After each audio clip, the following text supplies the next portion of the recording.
पालन करना काम कर रहे हैं जी। हाँ, प्रोफेसर राजकुमार जी, अपूर्वानंद जी, राहुल चतुर्वेदी जी, युवराज सिंह और साथी। आवाज नहीं आ रही?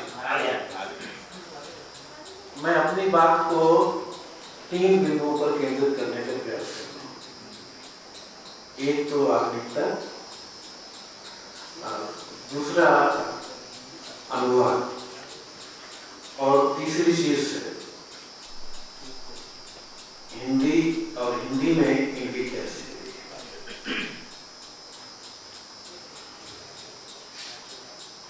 अभी जिक्र किया राहुल जी ने, अगर आप देखें और ये बात ज्यादातर लोग मानते हैं, सोशल साइंटिस्ट मानते हैं, हम लोग भी मानने लगते हैं, साहित्य वाले भी, कि वास्तव में आधुनिकता एक यूरोसेंट्रिक प्रोजेक्ट था। और जहां तक मुझे याद है, मेरी जानकारी है, 1984 में पेप्टस का एक अंक आता है, जो मेरी जानकारी के हिसाब से पहला वो साक्ष्य है, जिसमें संजय सुब्रमण्यम और शेडन पोलक के 2 लेख होते हैं, और जिसमें पहली बार यूरोप केंद्रित आधुनिकता के प्रोजेक्ट को प्रश्नांकित किया जाता है। मैं उसके विस्तार में नहीं जा सकता, समय नहीं है।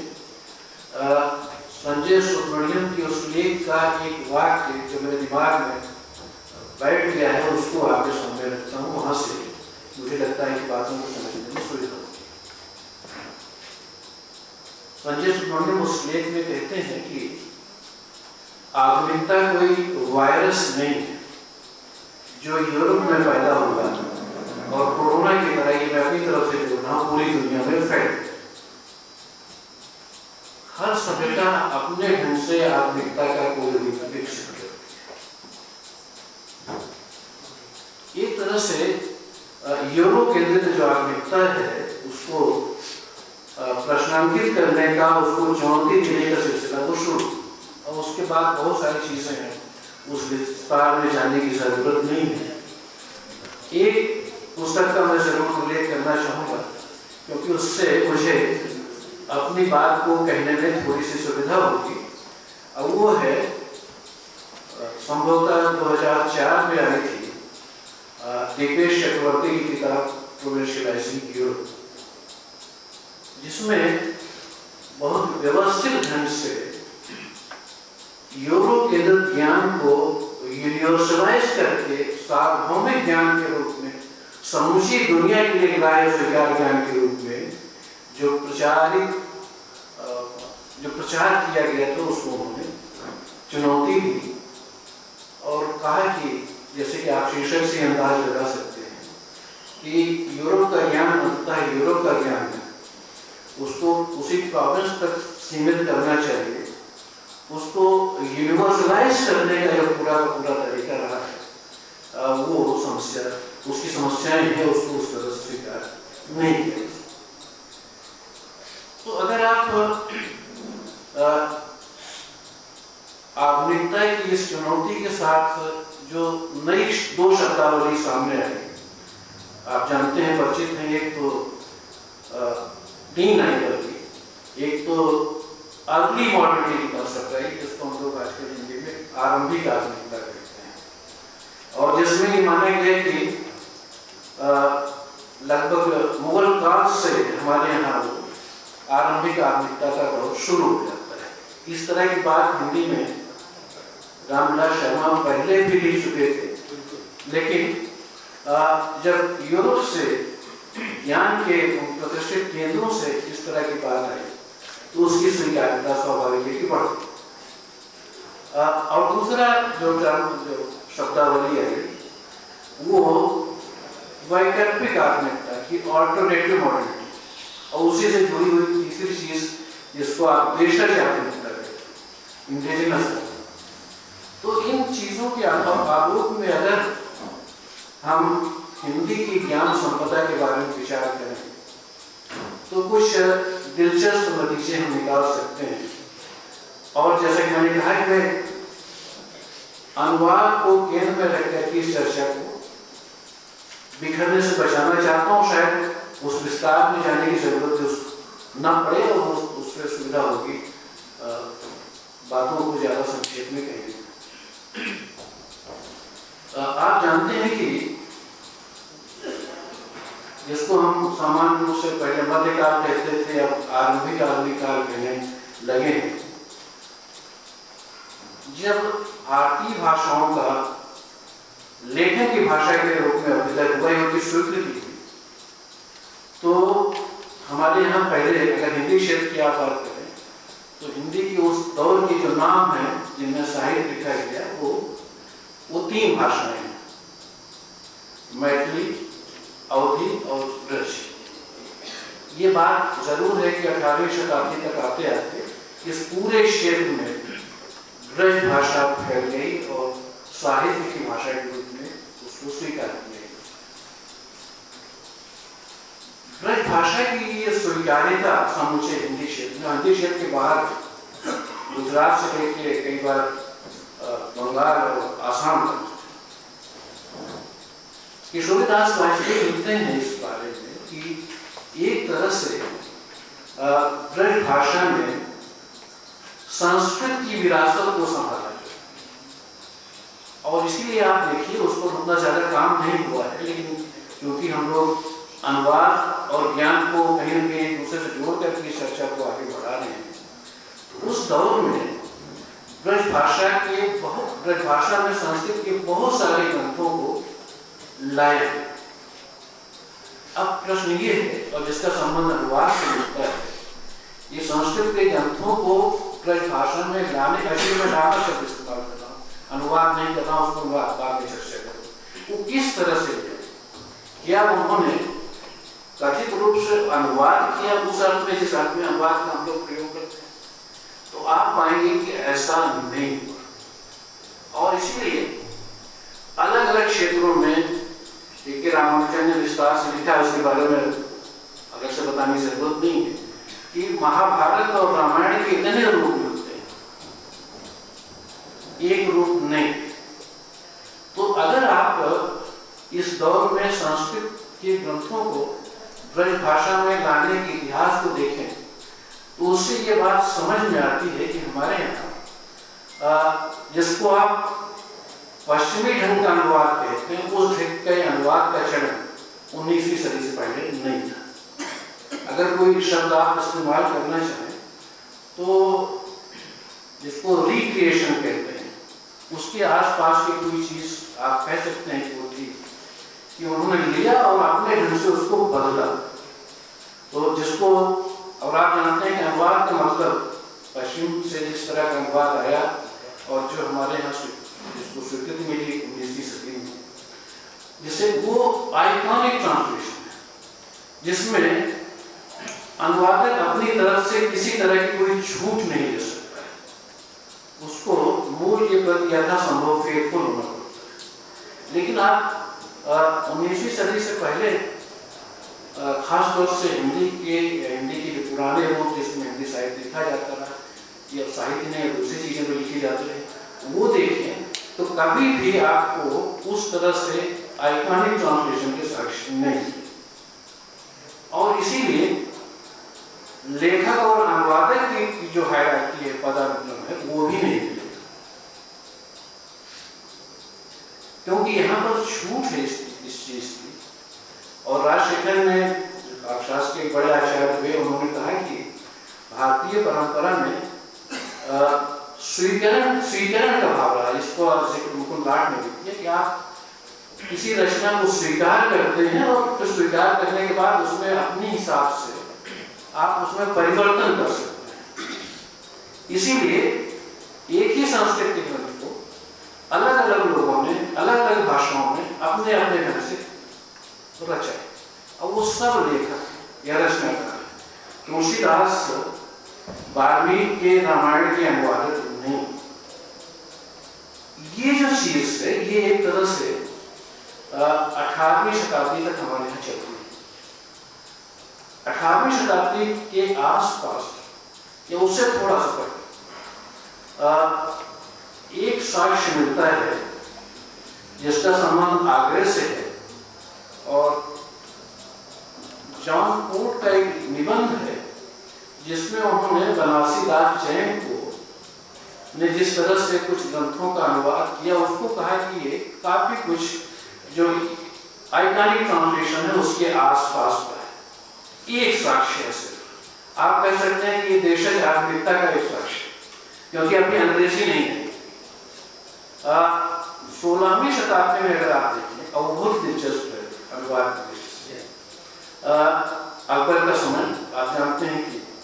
रचनामा के रूप में महाभारत का उन्होंने अनुवाद करा है, और वो उस विस्तार में भी मैं नहीं जा रहा हूँ, लेकिन 16वीं शताब्दी में एक इस तरह का साक्ष्य, और फिर बाद में दार्शनिकों का भी, और फिर 17वीं शताब्दी में बनारसी दास जैन, और अगर आप 18वीं शताब्दी में देखें, जिस पर मैंने भी थोड़ा बहुत काम किया, बनारस में काशी नरेश के सहयोग से संस्कृत महाभारत का ब्रज भाषा में अनुवाद, चाहिए तो कहते हैं कि अनुवाद किया है। वो अनुवाद या जिसको आप अंग्रेजी में ट्रांसलेशन कहते हैं, उसके आसपास की चीज है, और इसलिए क्योंकि और जिसको महाभारत दर्पण नाम दिया गया, जो छप भी दिया से, उसमें हमने देखा कि संस्कृत में जो टेक्स्ट है महाभारत है, और उससे अगर आप मिला करके देखें तो ये लगता है कि जैसे कोई टेक्स्ट सामने है जो अनुवाद में होता है, और किसी एक संस्कृत के टेक्स्ट को सामने रख करके उसको आप भाषा में लाते हैं। अब ये भी प्रश्न उठता है, लेकिन शायद उसकी कोई जरूरत नहीं होती कि 17वीं शताब्दी में, और वो भी संयोग है कि बनारस में नीलकंठ चतुर्भुज नाम के एक विद्वान थे, जिन्होंने महाभारत का एक, जैसे आप क्रिटिकल एडिशन कहते हैं, वो बोरी एडिशन से पहले तैयार किया, उस पर भी अंग्रेजी का पश्चिम को कोई प्रभाव नहीं, और वही एडिशन गीता प्लस वाला एडिशन है, वो लगभग उसी पर आता है। तो अगर आप काशी नरेश के सहयोग से किए गए ब्रजभाषा के महाभारत के अनुवाद को देखें, जिसको हम लोगों ने देखा, तो जैसा मैंने कहा कि उसमें ये लगता है कि काफी कुछ वो ट्रांसलेशन के आसपास की चीज, हाँ पूरी तरह से वो भी नहीं, क्योंकि कुछ प्रसंगों को वो या तो संक्षिप्त कर देते हैं या कुछ को छोड़ देते हैं, लेकिन जहाँ ऐसा नहीं करते हैं तो संस्कृत महाभारत और वो नीलकंठ चतुर्भुज द्वारा तैयार किया गया 17वीं शताब्दी का संस्कृत महाभारत है। क्योंकि आप जानते हैं कि महाभारत के भी कई वर्जन्स रहे हैं, एक दक्षिणार्थ रहा है, एक उत्तर का रहा है, और वो तो अकबर के समय में भी समस्या आई कि महाभारत की कौन सी पांडुलिपि प्रमाणित वगैरह, उस विस्तार में जाने की जरूरत नहीं है, लेकिन खास चीज ये है कि महाभारत दर्पण काफी कुछ आइकॉनिक ट्रांसलेशन के आसपास की चीज है, जिसे आप अनुवाद कहते हैं। अनुवाद शब्द का हिंदी में अगर आप प्रयोग का इतिहास देखना चाहें तो मेरी जानकारी में पहली बार अनुवाद शब्द का प्रयोग भारतीय दर्शन में होता है, उससे पहले हिंदी में अनुवाद शब्द का प्रयोग आपको नहीं किया। जो दूसरी चीज इस प्रसंग में बड़ी खास है वो ये है कि संस्कृत के शब्दकोश को अगर आप देखें तो संस्कृत के शब्दकोश में भी अनुवाद का वो अर्थ नहीं जिस अर्थ में आज हम उसको लेते हैं। शब्द तो पुराना है, लेकिन आप जानते हैं कि 19वीं सदी में अनुवाद को अंग्रेजी के ट्रांसलेशन के अनुवाद के रूप में उसका प्रयोग हुआ। शब्द कई बार वही रहता है, लेकिन उसका अर्थ बदल जाता है। अब जैसे राष्ट्र शब्द वेदों में आता है, लेकिन उस राष्ट्र शब्द का वो अर्थ नहीं है जो आज हम नेशनल स्टेट के अनुवाद के रूप में। वैसे ही अनुवाद शब्द का 19वीं सदी से पहले वो अर्थ नहीं होता था जो अर्थ 19वीं सदी में जब पश्चिमी ढंग के आइकॉनिक ट्रांसलेशन को हमने स्वीकार कर लिया और उसका काफी प्रभाव दिखाई पड़ने लगा, तब अनुवाद शब्द का अर्थ बदल गया। वो ट्रांसलेशन के अनुवाद के रूप में अनुवाद शब्द का प्रयोग होगा। और आप इसलिए मत माने कि मैं ऐसा कह रहा हूँ, इसलिए माने कि एक अंग्रेजी के विद्वान ये बात लिखी है और केवल ये नहीं, वो दिल्ली के रहने वाले हैं, तो अंग्रेजी का विद्वान हो, दिल्ली में रहता हो, अगर वो लिख दे तो फिर उस पर आप प्रश्न नहीं कर सकते। तो उन्होंने इस पूरे अनुवाद के इतिहास को, अनुवाद के अर्थ में जो परिवर्तन आया है उसके इतिहास को उन्होंने लिखा है। तो मैं भी मानता हूँ कि उन्होंने सही लिखा। खास चीज जो है जो समझते हैं, लेकिन इसके बाद भी अगर आप 19वीं सदी में देखें तो चाहे वो भारतीय दर्शन बहुत मशहूर है, शेक्सपियर के मर्चेंट ऑफ वेनिस का उन्होंने जैसे अनुवाद किया और कमाल की बांग्ला से किया, वहां पर भी आप देखेंगे कि वो उस तरह का फेथफुल आइकॉनिक ट्रांसलेशन नहीं होता। काफी कुछ उन्होंने अपने ढंग से रिक्रिएट किया। कई बार तो वो लेखक का नाम देने की भी जरूरत नहीं थी कि बांग्ला के किस उपन्यास को उन्होंने अपने ढंग से रिक्रिएट किया, उसका नाम ही नहीं दिया और उसकी जरूरत भी नहीं महसूस करते, कोई बेईमानी नहीं करते। वो परंपरा में अपने आप नहीं है कि अगर आप नाम नहीं देते कोई हर्ष नहीं देते कि ये नाम वाला मामला तो आप जानते हैं कि कॉपीराइट के साथ बहुत ज्यादा प्रमुख हुआ, उससे पहले नहीं था। मैं अपनी बात को इस बात के साथ समाप्त करना चाहूँगा कि, और इस पर थोड़ा बहुत मैंने लिखा भी है कि एक तरीका अनुवाद का वो है जो 19वीं सदी में जिसको विद्वान आइकॉनिक ट्रांसलेशन कहते हैं, जिसमें मूल के प्रति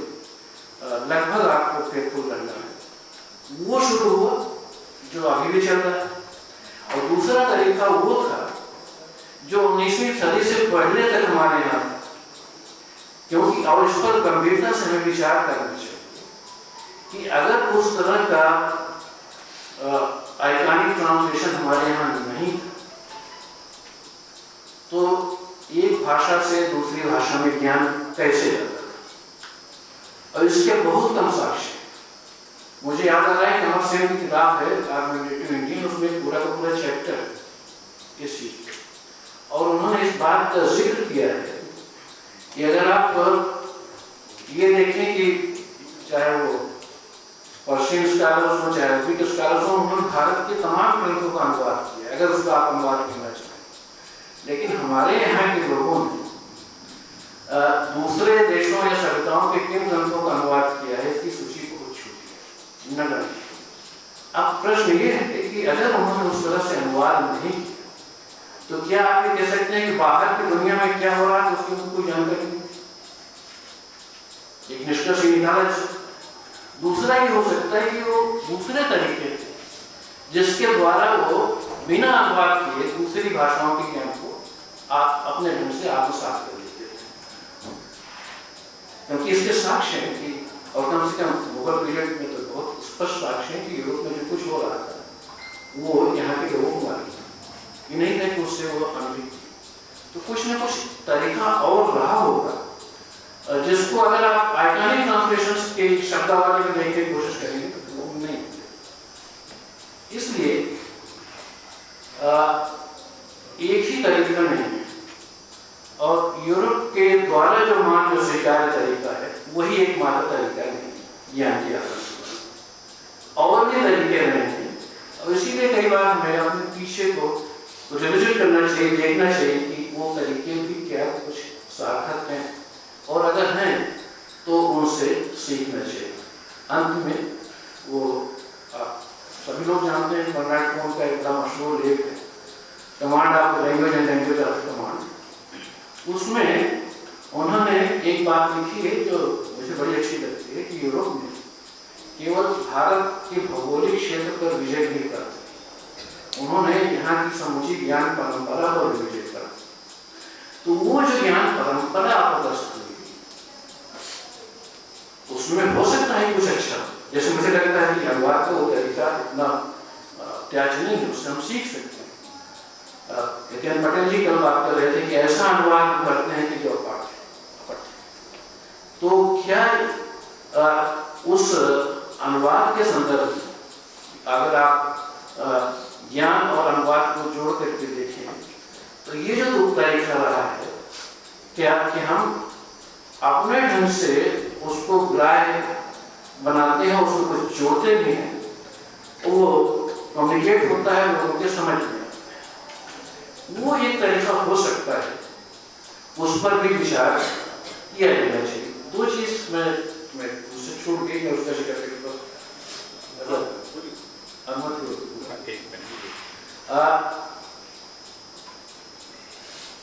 अगर आप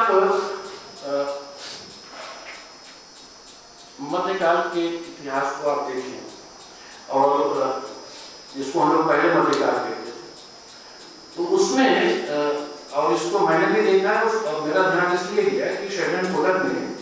अपने एक लेख में कहा कि जो भक्ति काल और मध्यकाल उसमें हिंदी की जो पांडुलिपियां हैं वो ज्यादातर साहित्य या धार्मिक विषयों पर केंद्रित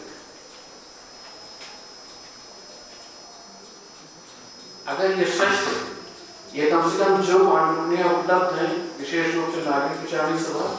और हिंदी साहित्य सम्मेलन जिसको मैंने भी देखा है, उसके आधार पर ये बात सही लगती है। तुलक में भी उन्हीं का हुआ। तो अगर ये सच है, और हाँ उसमें वो एक बात और ये जोड़ते हैं कि भक्ति काल में जिसके बारे में कहा जाता है कि सब कुछ जो है स्थानीय भाषाओं में लिखा जाने लगा, उनका तर्क ये है, उस पर भी विचार करना चाहिए कि साहित्य की भाषा तो स्थानीय भाषाएं बनी, लेकिन ज्ञान की भाषा भक्ति काल में भी संस्कृत ही है। तो हिंदी की जो ज्ञान संपदा की जो समस्या है, एक तो उससे भी जोड़ करके उस पर विचार करने की जरूरत है, और दूसरा अंग्रेजी शासन आने के बाद मैकाले के द्वारा अंग्रेजी शिक्षा की शुरुआत के बाद जो अंग्रेजी और भारतीय भाषाओं के बीच संबंध बना, उसको भी जोड़ करके देखने की जरूरत है। क्योंकि आप जानते हैं कि और उसके सारे डॉक्यूमेंट्स मौजूद हैं, देखा जा सकता है कि वहाँ ये कहा गया है बाकायदा कि ज्ञान उत्पादन या ज्ञान की रचना की भाषा तो अंग्रेजी होगी, और ये जो बाकी जो वर्नाकुलर्स हैं अलग अलग क्षेत्रों की, क्योंकि सभी को अंग्रेजी नहीं पढ़ाई जा सकती, सिखाई जा सकती, उस ज्ञान को आम जन तक पहुंचाने का काम ये करेंगे। यानी ये अपनी तरफ से कोई ज्ञान नहीं पैदा करेंगे, अंग्रेजी में निर्मित ज्ञान को सर्वजन सुलभ बनाने का प्रयास करेंगे। तो चाहे वो भक्तिकाल हो, चाहे फिर वो अंग्रेजी शासन का दौर हो, और अंग्रेजी शासन के बाद चाहे वो भारतीय स्वाधीनता की प्राप्ति का आज तक का दौर हो, हिंदी की समस्या शायद ये रही है कि वो अनुवाद की भाषा है, लेकिन उसमें अपना ज्ञान उस तरह से उतने बड़े पैमाने पर रचने की सामर्थ्य नहीं है। क्यों नहीं हुआ? अनुवाद के द्वारा हम उसको कितना समृद्ध कर सकते हैं, उसमें अपने ज्ञान की संभावनाएं कैसे विकसित हो, ये भी प्रश्न है जिन पर मुझे लगता है विचार करना चाहिए।